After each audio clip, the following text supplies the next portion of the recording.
Hi, this is my Ang again. We are coming to the final countdown of the election.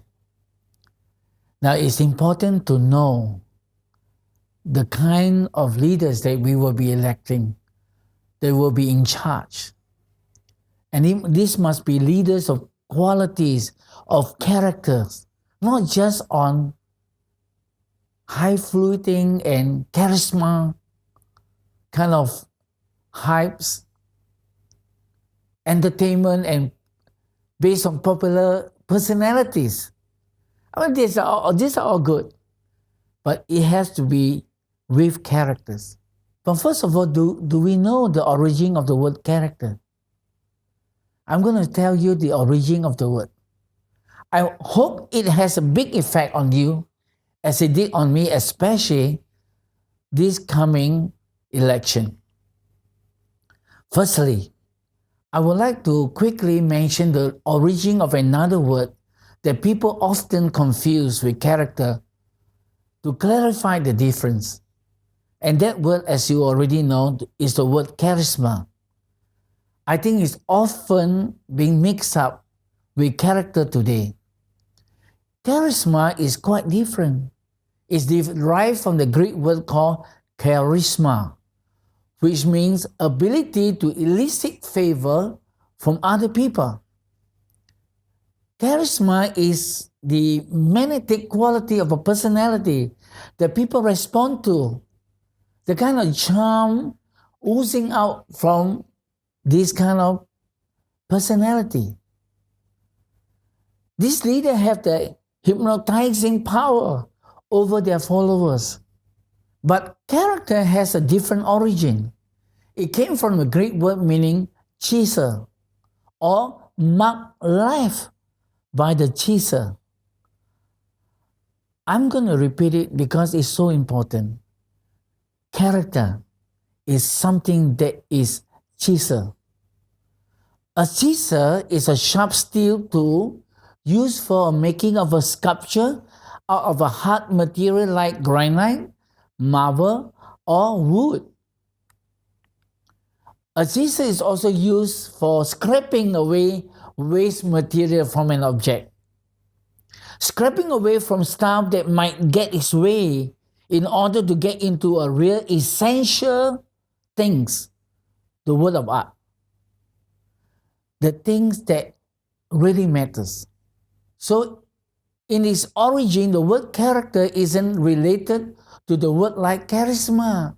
They are not to be mixed, which we describe as something like a magic.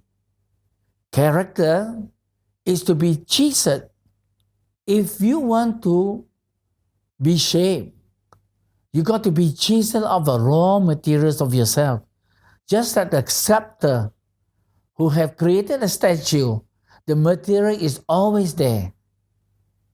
Everything that happened to us, whether good or bad, is an opportunity for it to be chiseled and bring forth the kind of character in our life.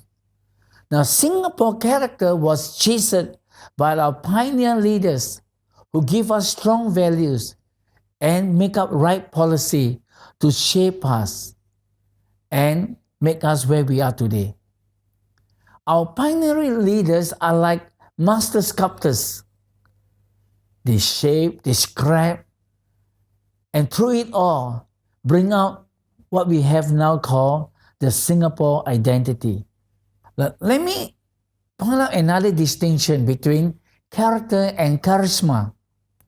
You may have noticed it already in both its definition and its derivation. Character doesn't refer to the other people. It doesn't refer to having power over other people. It doesn't use force on other people so that they can follow. It doesn't try to please people at all costs, at all time. Character is not what you have, but who you are, your authenticity. You are who you are, no matter who you are with. Let me repeat. Character is your authenticity, is your integrity. You are who you are, no matter who you are with. You could be with a high level or low level people, ordinary people.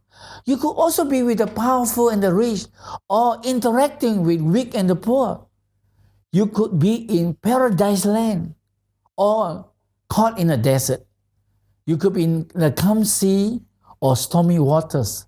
In fact, your character is very important to show up in consistency during this kind of testing, this kind of situation.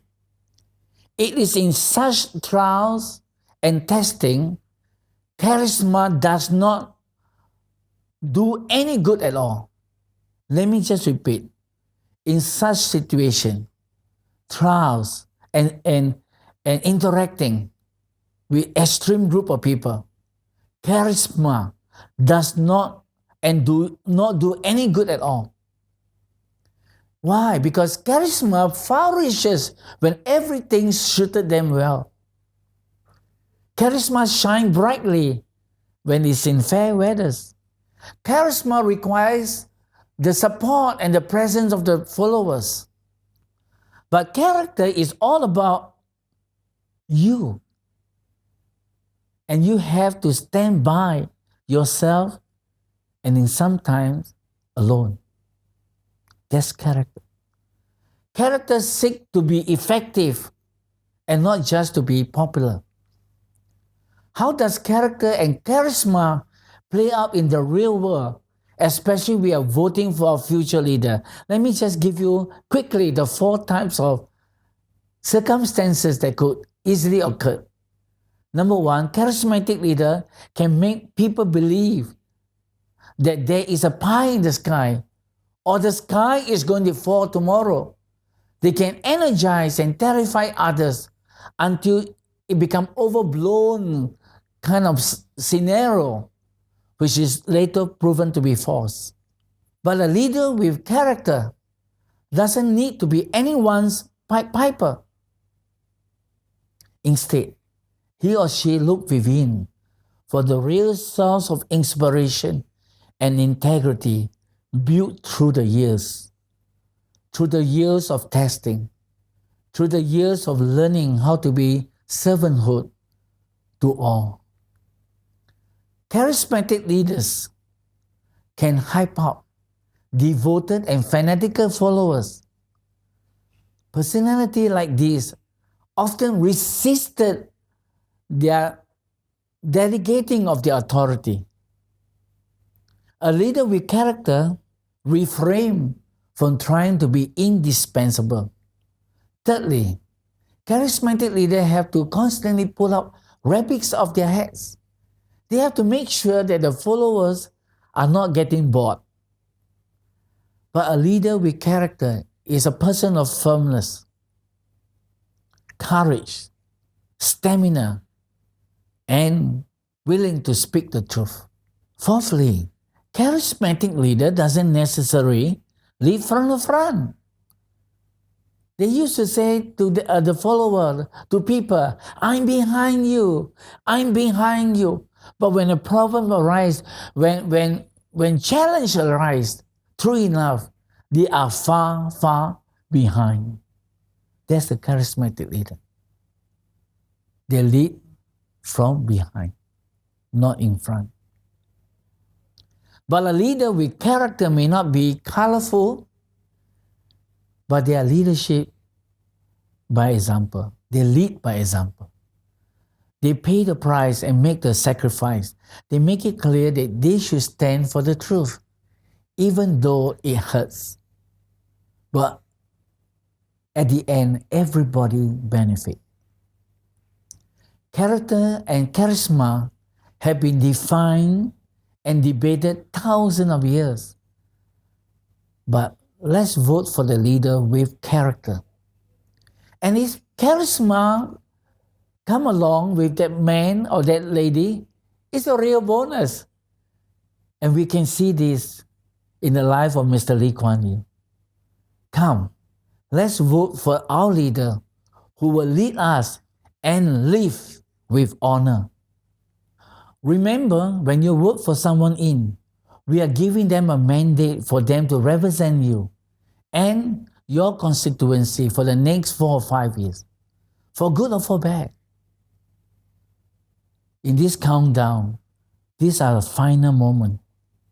Let's vote wisely. Share this video and remember to subscribe. And thank you. We can all now say, Majula Singapura. Thank you again.